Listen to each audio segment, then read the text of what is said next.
5 times TikTokers messed with the wrong cartels. We are closing it for ourselves. This is what I want to show you. What money and power can do. I mean, literally, I'm closing it. Rodolfo Marquez, also known as Fofo Marquez, is a controversial Mexican influencer who has millions of followers across his social media. Born on the 15th of July, 1997, Fofo was undoubtedly born into a wealthy family. There's not much information on his family background. Still, from what we know, his grandfather made shoes for high-profile dignitaries in Mexico, while his father was one of the owners of Total gas station before he passed away. Now, it's obvious Fofo comes from a wealthy background, and his social media personality basically revolves around him posing in the most luxurious cars, going to clubs with his friends, and living that Mexican dream. It was also through sharing his luxurious lifestyle on social media that he garnered more than 3 million gram followers, making him what Gen Zs call an influencer. However, Fofo's fame on IG wasn't enough. He decided to navigate his way to TikTok, where he established a fan base, but also began getting himself in trouble. A lot of people had eyes on him, and of course wanted to bring him down. But Fofo didn't care. He had a huge ego, and felt like he was unstoppable. But all that ego was crushed down to the ground the moment he messed with one of Mexico's deadliest cartels, the new Jalisco Generation Cartel, aka CJNG. I'd be doing you a huge injustice if I didn't tell you about the severity of this crime syndicate and its ruthless methods. Once you're aware of their operations, you'll understand why anyone, even someone as seemingly insignificant as a TikToker, would face serious danger by crossing paths with them.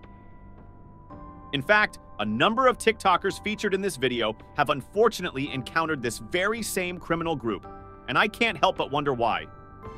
We are the new group Matazetas, and we are against kidnapping and extortion, and we will fight them in all states for a cleaner Mexico. Those were the words written in a note by the Jalisco New Generation Cartel back in June 2009, after they executed 3 Mexicans and dumped their bodies in a truck. Mexican authorities initially underestimated these guys as a minor faction within a larger cartel. However, the CJNG swiftly demonstrated its menace by executing 35 members of rival cartels and discarding their bodies in various vehicles along the Mexican highway. The cartel's leader, born on July 17, 1966, El Mencho emerged from a farming family of 6 siblings. And despite this background, he diverged early, seeking a more ambitious and nefarious path to success, one marked by the stain of cocaine and the blood of Mexicans. El Mencho's criminal journey began at 14, performing menial tasks for larger cartels, and then in the US, where he continued his criminal pursuits. However, he was deported to Mexico after a Texas-based gang-related sentence. Now, upon his return, El Mencho joined the Milenio cartel as an assassin. However, the cartel's subsequent fragmentation led him to ally with the Sinaloa cartel subgroup under Ignacio Nacho Coronel. Here he managed drug operations, finances, and violence in the Mexican states of Colima and Jalisco. But after a few more years, he took charge of half the group, renaming it Cartel de Jalisco Nueva Generación, or the Jalisco New Generation Cartel. With El Mencho at the helm, the CJNG evolved into one of the globe's most violent criminal entities, donning military-grade equipment that could be mistaken for official Mexican military units. They're bad, they're cruel, and they're not to be messed with. So what exactly did Fofo do to piss off this extremely powerful and corrupt organization? Just like almost every TikToker out there, subjected to posting daily videos to keep their followers entertained, Fofo was doing the same. But this time, he decided to do something not many have kind of done in Mexico. So, on July 7th, 2022, Fofo took 3 luxury cars and parked them right in the middle of the Matute-Remus Bridge in Guadalajara, Mexico. He came down from one of the cars and began filming the traffic that was building up right behind him. He said things like, "We've closed it for ourselves. This is what I want to demonstrate what money and power can do. Literally, I closed it here because I wanted to. Illuminati." He went on to brag about how he had shut down the bridge for several minutes and how all the other cars were honking. He even contemplated doing a few TikTok dances while innocent people were denied access through that bridge. Fofo posted that on TikTok, and it didn't take long for that video to go viral. A lot of people online shared their disgust at Fofo, raining insults on him for his nonchalance and stupidity. One Twitter user even called him a headless imbecile. The mayor of Guadalajara also threatened to press charges against him, with TikTok officially banning his account while they took down that video. In less than 48 hours, Fofo couldn't access his account anymore and resorted to other platforms to tender his apology. He apologized for his childish behavior and asked for forgiveness from the people affected. The mayor accepted Fofo's apology, but stated that he needed to complete several hours of community service cleaning beneath that same bridge he'd blocked.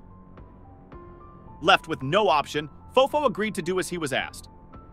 But it was at this moment that the CJNG decided to punish Fofo for his actions.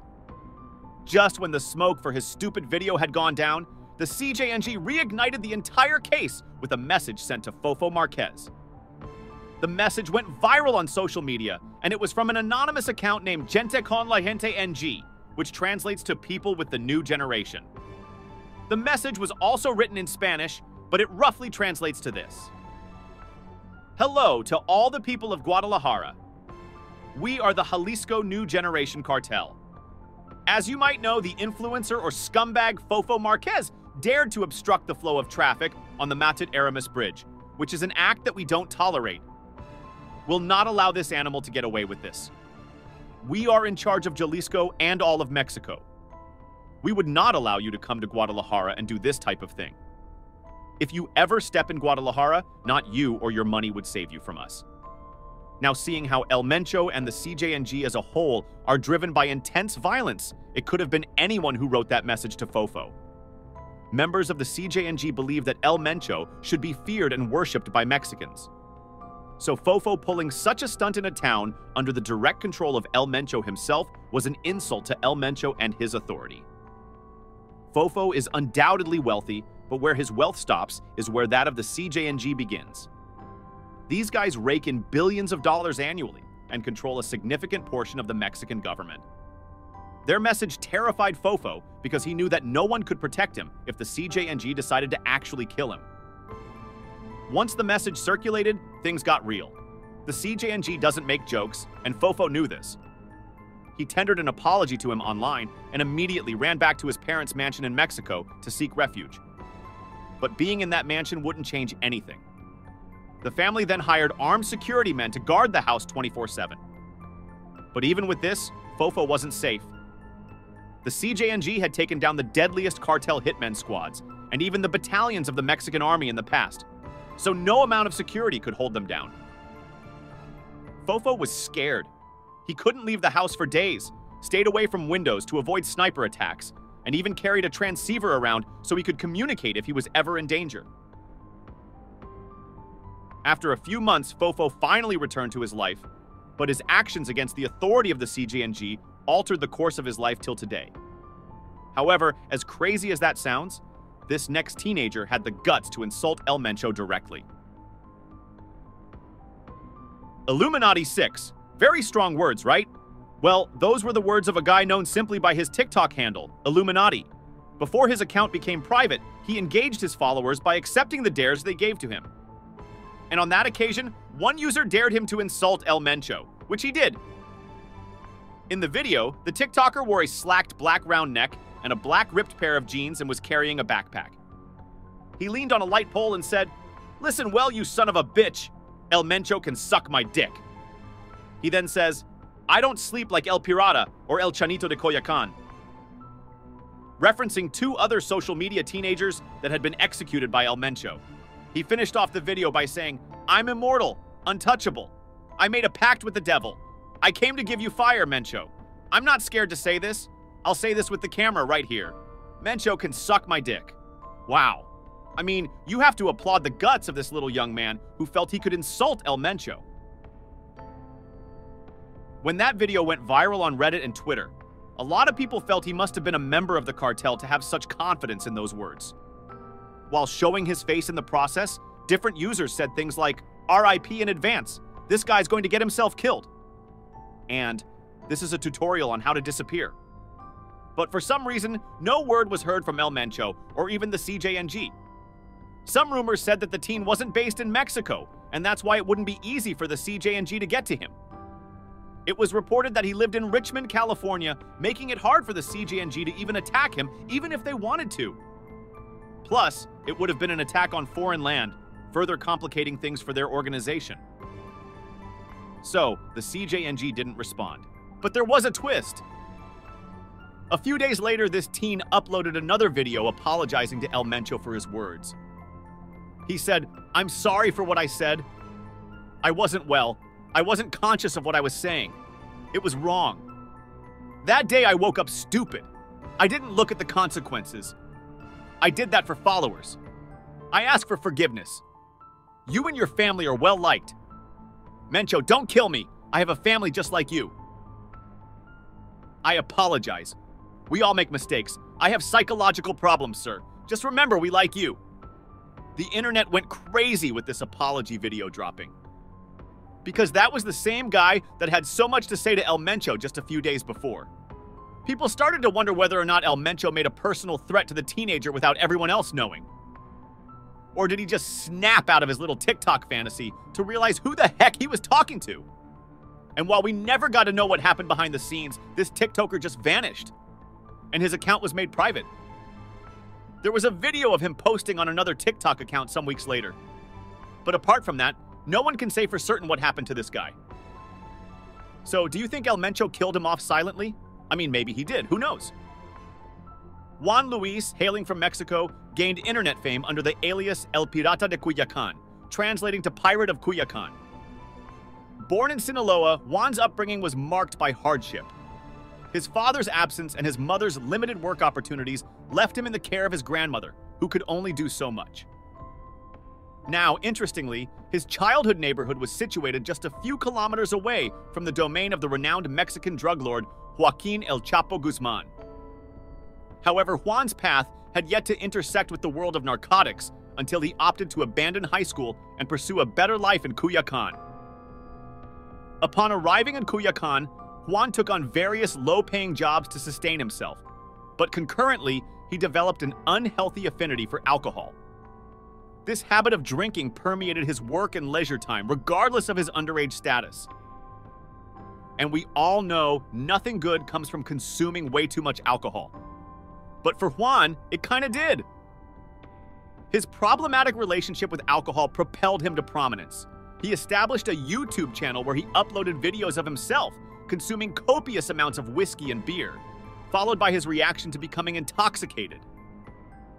While it might have seemed unconventional, these videos garnered an unexpectedly massive number of views and reactions from the audience, and adding an element of humor to his content contributed to his rapid rise. His Facebook page amassed over 1 million followers, while his Instagram had around 300,000. Remarkably, his popularity led to appearances in music videos and television shows.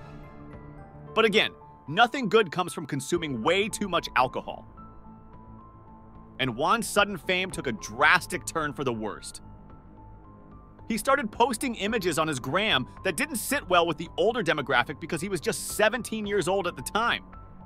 These photos depicted him with firearms, luxurious automobiles, and often scantily clad attractive women. And although everyone thought he landed himself with the evil underworld of Mexican narcotics, he wasn't affiliated with any cartels. At least not yet. Instead, a meeting with Beto Sierra, a social media management expert, marked the turning point for El Pirata. Sierra's guidance encouraged him to transition away from that alcohol-centric content and embrace more marketable ventures, such as unveiling his own merch and even attempting a singing career. However, Juan remained like a ticking time bomb, and his fate was sealed sooner than anticipated. On multiple occasions, Juan openly expressed his defiance towards numerous adversaries, including a drunken video in which he provocatively insulted Nemesio Oseguera Cervantes. What's his name, everybody?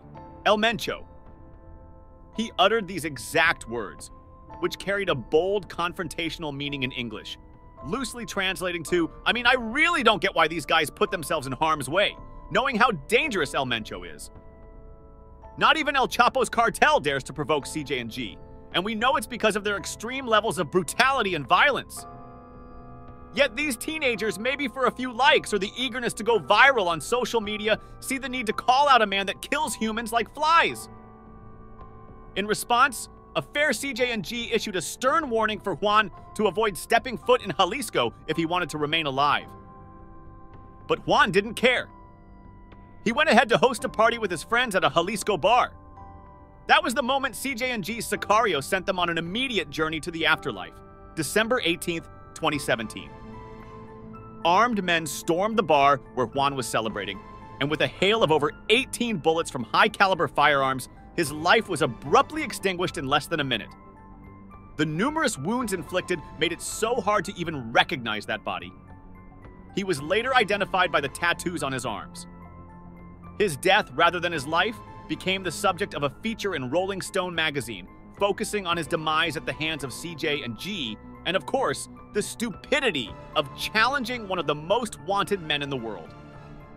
But also with his death, El Chanito de Culiacan, another Mexican teenager, saw it as a medium to gain clout. With the death of El Pirata, El Chanito decided to call out El Mencho, saying he was out to seek revenge for the death of his friend. The viral video showed El Chanito holding a rifle along with a small child whose face was covered, also wielding a rifle, while they cursed out El Mencho. They called El Mencho words like stupid and even mocked El Pirata for consuming so much alcohol just for content and internet fame. I mean, you don't need us to tell you that this statement obviously led to El Chanito's death. But for El Chanito, the CJ&G decided to take things to the next level. El Chanito apologized for his statement to El Mencho and played the insanity card claiming to be mentally ill. But this didn't stop the CJ&G. El Chanito went off social media for a while and everyone suspected he had been killed. But the real confirmation of his death came when an anonymous Redditor posted a video of him being beheaded by CJ&G sicarios. The footage was immediately taken down for its graphic content. But the message had been passed. Do not mess with El Mencho. Leslie Ann Pamela Montenegro. Leslie Ann was a Mexican social media influencer who gained fame as a TikToker, YouTuber, and celebrity. Sadly, she met a tragic end due to her decision to reveal intricate details about a notorious cartel in Mexico. Known by her online persona Nana Pelucas, Leslie engaged her audience with videos ranging from politics and makeup tutorials to daily vlogs about her life. Her online presence took a unique twist when she adopted the persona of a lady donning a black afro wig, bold red lipstick, and oversized glasses. In a manner reminiscent of current TikTok trends, she would amusingly interact with people in supermarkets, asking them trivia questions to get their reactions. Now, as time went on, Leslie's following expanded, prompting her to shift her content towards exposing corrupt officials within the Mexican government. Leslie didn't outrightly call out names. Instead, she skillfully conveyed her message through humor, though its impact remained unmistakable and stirred up considerable controversy. Of course, one might think that exercising freedom of speech would carry no harm, but in Mexico, that reality is a bit different. The journey towards her tragic fate began when she started shedding light on the activities of the enigmatic independent cartel of Acapulco. One of Mexico's most secretive criminal organizations, this particular cartel operated stealthily, often overlooked due to its clandestine nature. They played a massive role in the hundreds of homicides carried out within the town of Acapulco, and were one of the many smaller groups in the area. Returning to Leslie's narrative, her publicizing of the cartel's actions exposed her to death threats, banners accusing her of collaborating with rival cartels to unveil the independent cartel's secrets and deliver them to the Mexican government began appearing around her restaurants. In response, Leslie vehemently denied these allegations, asserting that her information stemmed from reliable sources and that she had no affiliations with any cartels. Despite these threats, she remained resolute, continuing her postings and exposing the cartel's activities, which turned her into a genuine threat to their operations. February 5th, 2018. Two men entered her restaurant during her night shift, ordering beers before mercilessly gunning her down. She received 3 shots to the upper body, ending her life on the spot. Fortunately, Mexican authorities managed to apprehend one of the individuals responsible for her murder, El Pipas. The subsequent trial, however, took a perplexing turn. The presiding judge inexplicably dismissed the charges against El Pepas, despite an abundance of undeniable evidence. This unsettling outcome starkly illustrated the deep-rooted corruption that Leslie had fought against. Cartels manipulated the judicial system, even influencing high-ranking government officials and copying instances like El Chapo's daring prison escapes.